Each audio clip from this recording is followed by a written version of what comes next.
get started. This is going to be a totally improv moderator position. We don't have one yet, but just so we're on time, I'm just going to make things up.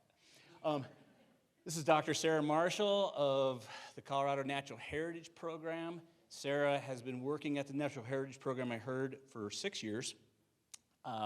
She is, as I heard on CPR, an eco-hydrologist. And today, Sarah is going to be talking about developing high-resolution, frequently updated wetland maps for Colorado using machine learning. Thank you, Brad. Sorry about this awkward screen here. So today I'm going to be talking about a project that really started out as a frustration and came to something I think is really exciting. And the frustration for me and for a lot of other people that use wetland mapping across vast scales was just that for things like beaver complexes that are changing all the time, our old maps from the 1970s and 80s often just don't capture that change. And so, you know, when you think about things like the National Wetland Inventory, it's an impressive undertaking. I mean, I don't want to discount NWI. But again, for some of our needs around things like fire planning, around tracking large-scale restoration, around tracking policy changes and things like that, we really need better mapping. So this project literally started to come about on conversations over beers and kind of talk of collaboration between our team at CNHP and the folks at Linker, who do a lot of work with wetland modeling and mapping, as well as water work statewide. And kind of came to fruition thanks to some funding from the Walton Family Foundation, and rapidly went from this idea to the vast geographic scale of the entire Colorado River Basin.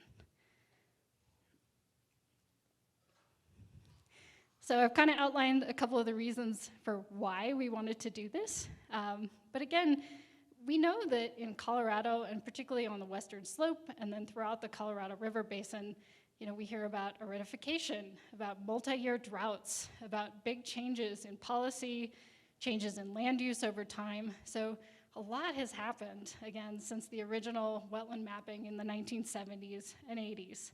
And we want to be able to track that better. This is a really important geographic region. Colorado is at the headwaters of drinking water supplies for millions of people. So very important. And again, we really wanted to be able to capture these very dynamic wetlands, particularly along rivers and streams. So we've talked a lot today about migration of streams, about formation of channel bars and things like that. And just our current methods don't really capture that well over time. And just a reality check, mapping wetlands, even wall to wall in Colorado, would be a massive undertaking in time and money. So just manually mapping an area, even a topographic quad, takes quite a bit of time. So, I mean, it would be in the millions of dollars and many, many years to actually do that, let alone get somebody to fund that. So I think we wanted to take a machine learning approach to try to see if we could essentially train a model to think like a wetland mapper. So our kind of primary objectives were to track vegetated wetland area, open water, and then also beaver complexes over time using repeatable, low-cost machine learning techniques. And we looked at several key metrics, and I'll go over those in a little bit more detail, but we wanted to look at vegetated valley bottom wetlands. We also wanted to look at open water, and then we wanted to look at beaver complexes, and specifically beaver ponds, but also the vegetated wetlands associated with those ponds. For our initial study, we were looking at a time period from 2011 through 2019, and again, looking throughout the entire Colorado River Basin. Just to give you an example of what we're currently working with in some of the headwaters, so this is the town of Crested Butte, and you can see this mapping was probably done in the early 1980s. And in the upper little highlighted area, you can see that channels have migrated since the original mapping. You can see where this was probably irrigated hayfields. This is now residential area, so big change there. And just in general, you can see that the current location of water bodies and wetlands doesn't necessarily match what was originally mapped in the National Wetland Inventory. And just another note, it wasn't until about 2012 that we even had digitized national wetland inventory mapping for Colorado. So that was in itself a pretty big undertaking. So again, this was a big effort to do in the first place, but we want to find ways that we can better track those changes in channel forms and also just vegetative wetlands. So again, we're looking across the entire Colorado River Basin, and I think that's something like 240,000 square miles, so it's just vast. And that covers 4 major ecoregions. So in Colorado, we have the Southern Rockies and the Colorado Plateau, and then we have highlands in Arizona and New Mexico, both forest, as well as also desert area. So again, pretty vast space, and I don't know if you can see it super well, but these kind of black boxy areas here, this is newer NWI mapping that's done since 2017. So just kind of a drop in the bucket for the scale of the entire basin. But this is actually probably one of the biggest mapping updates that's happened since the original NWI, funded by the BLM. So working with a scale this big involves a lot of data management. So kind of our first step was to assemble data, and then we went through steps of training 2 separate models to recognize beaver ponds and also vegetated wetlands. We then ran models and used our training areas to progressively train models to be better at predicting wetlands. We then took what's raster or pixel image data and vectorized it, so it's easier to display in a mapper. Did QC, validation, and then finally we're going to be producing a public-facing map.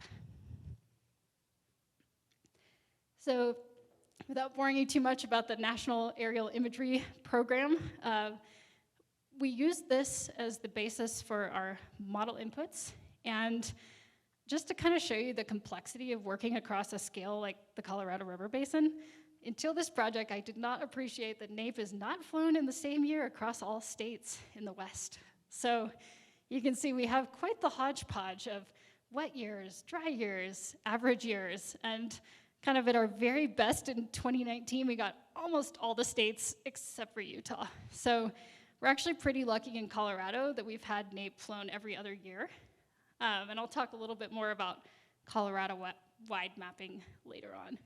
And so each of the NAEP tiles, for those of you who have not worked with them, they're the size of a quarter topographic quad plus a 300-meter buffer on all size. So that was kind of our basic training unit for the model. And they look like little pixels at the scale of the basin. That's thousands of NAEP tiles. So just the data processing alone is pretty impressive. So I'm going to actually show you some examples of these, but we had 2 separate models. So we had an object detection model, which, how many folks, raise their hands, know of facial recognition software? So that's essentially what we were using to train it to, instead of recognizing a human face, to recognizing the form of a beaver pond. So it's kind of a neat application for that software. We also had what we call a segmentation model. So that's what we were using to model vegetation and water. And then again, final GIS processing. And this is just a screenshot from our early training. So this is there's actually a couple different beaver complexes. And if you haven't stared at a ton of beaver ponds, you have your typical kind of flatter edge around the dam, and then I like to call it kind of a amoeba shape upstream that follows any channels and low-lying areas, sometimes ones that are actually made by the beavers. So it's a pretty unique form. You think, probably train a model to recognize this. So we had 3 training areas that were about the scale of a Huck 8 watershed. And just to give you an idea, one of our training areas, we had over 5,000 ponds just in that training area. So we had a team of us working to draw boxes around these ponds, and we actually did it for 3 different imagery years. And one thing I want to stress with all this model speak, an important part of being able to do this is to have spent time in these places. Spending time on the ground in wetlands makes it a lot easier to kind of know what you're looking at when you're looking at aerial imagery. And for our segmentation model, so I don't know if you can see, it almost looks like stained glass, but these little pink lines here, these little blobs are called superpixels, and this is kind of a pre-processing effort to say, okay, everything in this blob has kind of a similar color signature and texture. So this is kind of what we start with in terms of creating training data.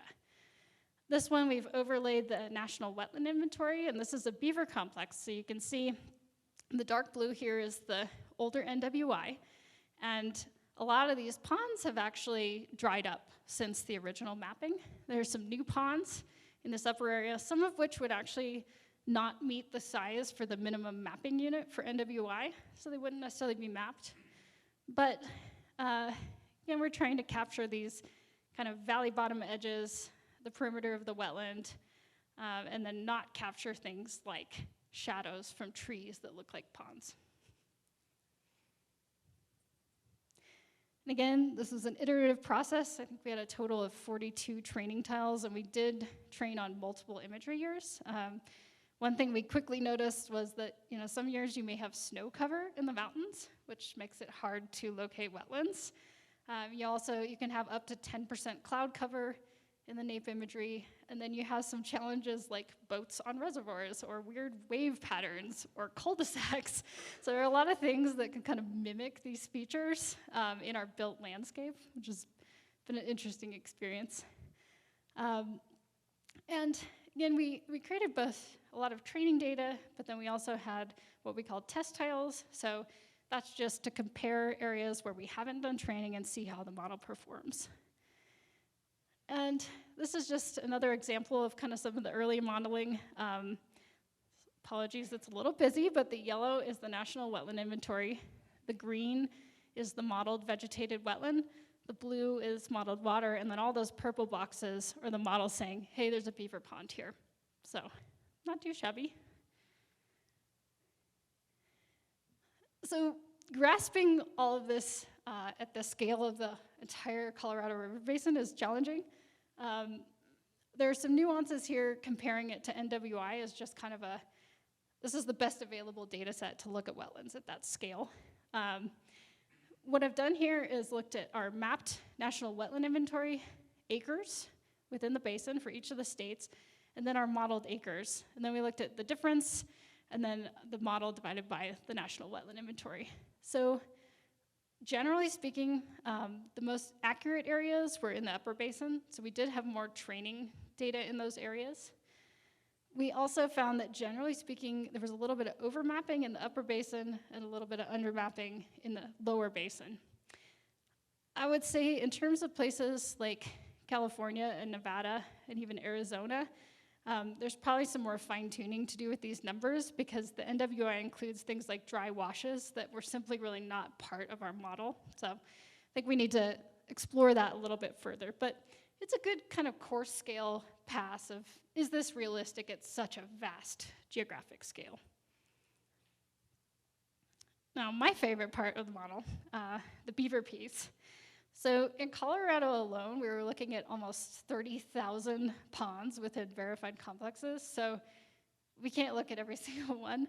But what we did is we actually grouped them. So if they were within a certain distance of one another, we delineated it as a complex.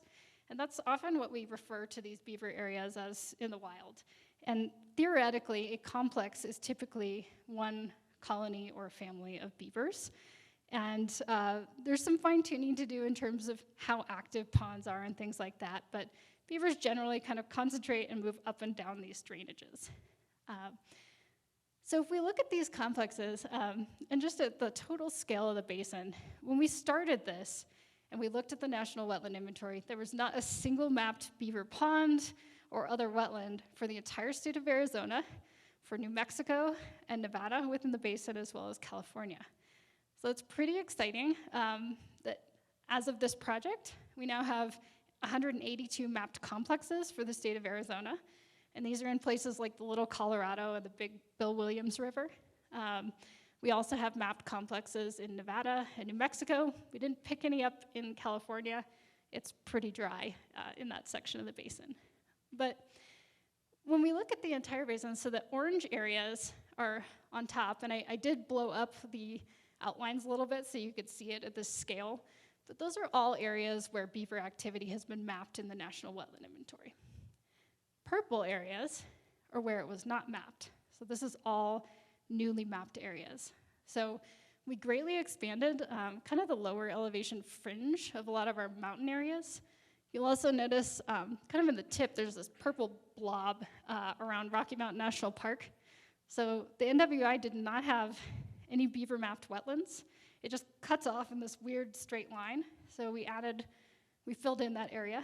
And again, Arizona, the state that most of us associate with being this dry desert, actually has quite a bit of beaver activity tucked in, kind of scattered around the state. And while there may only be, somewhere approaching 200 complexes, the outsized importance of those areas in such a dry landscape, we can't kind of overstress that. That's critical habitat. They're kind of these oases for life.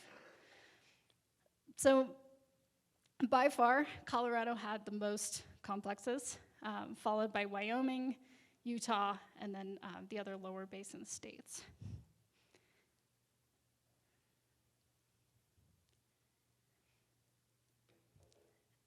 And if we look at Colorado alone, just for some of the raw stats, and I think this figure is actually a little inflated, it's 3,500-ish verified beaver complexes containing about 30,000 ponds, and that's in the basin. 89% of model identified ponds were in a verified beaver complex. So our team actually manually checked every single one of those complexes. We had a mean of 7.5 ponds per complex, a median of 4, and then a maximum of 139 ponds in a complex. Yeah, so I had to check that one out, of course. Is it real? Which, if you stood in a giant beaver complex, it's not actually that surprising, but to have that many mappable ponds that you can see from an aerial image at 1 to 3,000 scale, it's impressive. So I found where it was. This is Middle Fork Powderhorn Creek in southwest Colorado. And just in this one section alone, there are over 30 ponds. And you can see that complex just goes up the drainage. And when you zoom out, a lot of the surrounding drainages have quite a bit of beaver activity as well. So it's pretty neat. Every single one of those boxes is the model saying, yes, that's a beaver pond. So it's pretty exciting to be able to pick those up. And did a little exploration of different Huckate watersheds in Colorado within the basin. And the area that had kind of the best model results for beaver complexes, and we call those true positive. So the model says it's a complex with ponds, and we look at it and say, yes, that actually has ponds versus, say, a series of erosion control structures. So depending on year, so we looked at 2013, 17, and 19, we had between 87% and 94% true positive complexes. So 85% is kind of a typical threshold where you say, okay, my model did pretty well. And I think some of you may have heard the earlier talk about the Taylor Park beaver restoration. So that's in this same watershed. And this is compiled across the different imagery years, but what's neat is these orange areas, which are a little hard to see in this light, but are largely concentrated kind of in the headwaters, and all those purple areas are kind of newly mapped beaver activity. So this is a busy watershed in terms of beavers. And just zooming in, here's another example. This is the Slate River, again, upstream of Crested Butte. And you can see, so this is from our model looking at vegetation and open water. And again, this is 2 out of 3 imagery years. So you can see the green line actually does a really nice job capturing the valley bottom and the beaver complex. And then the blue captures the stream channel, and as well as some beaver ponds. And we did, in kind of the last iteration of the model, we sacrificed some of the open water a little bit for the vegetated class. So we're hoping to kind of improve the water in the next round and hit all of those ponds. But when you look at the object detection, did pretty well capturing all those beaver ponds in the complex. So again, you can see all the individual dams and the amoeba shape upstream. So in terms of next steps, we have a couple efforts going on. First off, we're definitely working to improve the water class. Kind of the last round, it definitely was actually over-predicting water sometimes. And while it's pretty squishy throughout this entire wetland, we want that to match the boundaries of those individual ponds. Another issue that made us do that kind of 2 out of 3 imagery years approach was that in some years, again, because of things like snow cover, but also just shadows and other challenges, sometimes the wetland extent would be too large or too small. And realistically, when we do manual wetland mapping, we look at multiple imagery years. So that actually not only kind of helps us look at the bigger picture, but it helps us look across wet and dry years as well. Another exciting project we're working on, we actually got funding from the Colorado Water Conservation Board to expand this effort across the entire state of Colorado. And in that, we're actually adding topographic data. So we're exploring using LiDAR to help improve not only some of our kind of valley bottom mapping, but we're also looking at LiDAR to look at vegetation structure and actually help assign vegetation classes. And when I say vegetation classes, I'm thinking about this. So we're actually going initially for the coordinate vegetation classes. So we have emergent wetlands like wet meadows and fens. We're doing a shrubland class, a forested class, shoreline, and then aquatic bed, which is basically has enough aquatic or submerged plants that it kind of looks patchy. And then again, open water. And just a couple of applications for this. So this is the Roaring Fork watershed. And I did a little beaver hotspot mapping analysis. And this is comparing the original National Wetland Inventory that we actually looked at complexes for the same years that we ran the model. And for everything that's in gray, those have kind of, the beavers have left. They were not present in any of those imagery years. So you can see, for example, above Rudai Reservoir in the Frying Pan headwaters, also in the headwaters of the Crystal, and to some extent, the outlet of the Roaring Fork River. You can see a lot of spots where beavers were active in the 80s when they did the original mapping, and they're no longer present. So what you can do with this kind of mapping, the yellow is the 2013, orange is 2017, and red is 2019. So you can see spots like Maroon and Castle Creeks, which are the water supply for Aspen, have some beaver hustle and bustle over the years. But areas like the Frying Pan, again, it's pretty quiet up there compared to the suitable habitat. And the Crystal River as well. You know, these are all really high priority watersheds, and this could be a way to kind of get started in terms of looking for potential restoration sites. Other things that we might be able to do with this in terms of the functions that beavers provide are looking at things like sediment capture, beavers' relationship with fire, drought resilience, and just the habitat that they create.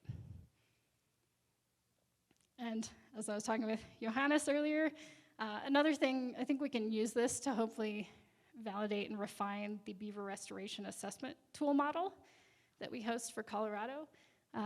The model does really well in some areas. In others, I think it runs into some challenges in terms of NHD flow lines and flow predictions. So I think this is a good data product that we can eventually use to kind of compare the two. And that's all I have.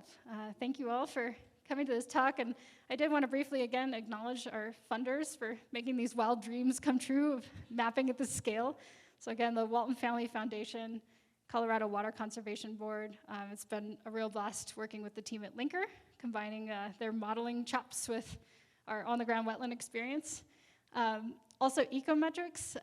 Mark Beardsley painstakingly mapped like thousands and thousands of beaver ponds within one of our training areas and was kind enough to share that with us to get us started. So we really appreciate that. And also the Utah Geologic Survey, our mapping friends, also shared some beaver mapping that they had validated on the ground. So lots of folks have been involved with this, and it's been a really fun project. So I'll take any questions, if anyone has them.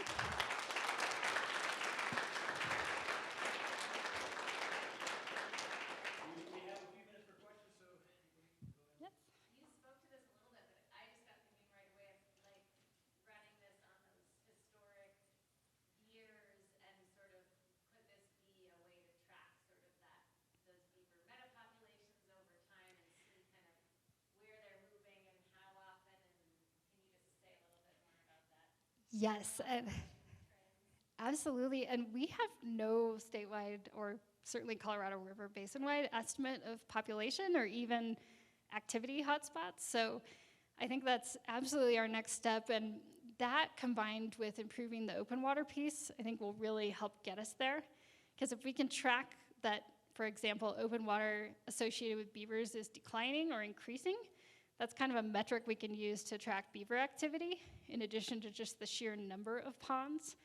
And there have been a number of studies where they've kind of looked at these beaver activity metrics and even estimated population based on complexes. So I think that's absolutely something we want to do. And we've heard a lot of stories and kind of anecdotes of beavers leaving entire Huckate scale watersheds, and they're being quiet for a number of years before they return. And we're putting a lot of faith in beavers to help us with drought and fire and things like that. So knowing where they are and how they're moving around in these watersheds is so critical. So yeah, that's definitely on the docket. Well, you made me just think there too, if you could, get that estimate of open water, and then there's a relationship between below ground water to even come up with estimates of natural storage, and maybe that could make a compelling argument for water folks. Yeah, no, I think the possibilities are kind of endless, like even just looking at the beaver piece, for sure. And like Mark and others were sharing earlier today with Trail Creek, how you can see those areas kind of dry out in the absence of beavers and then are re-wetted when they come back in. I'm hoping we can get to where we can track that over time. Sarah, what's your time frame for the statewide mapping of wetlands and beaver complexes? When are you going to do that? Yes. Well, you'll be happy to know that Gunnison is actually part of the first round. So that mapper should hopefully be live within the next couple weeks at the latest. Again, it's version 1. The stuff we're working on right now, we're in the training phase, so we're still waiting for some of the 2021 NAEP imagery to become available.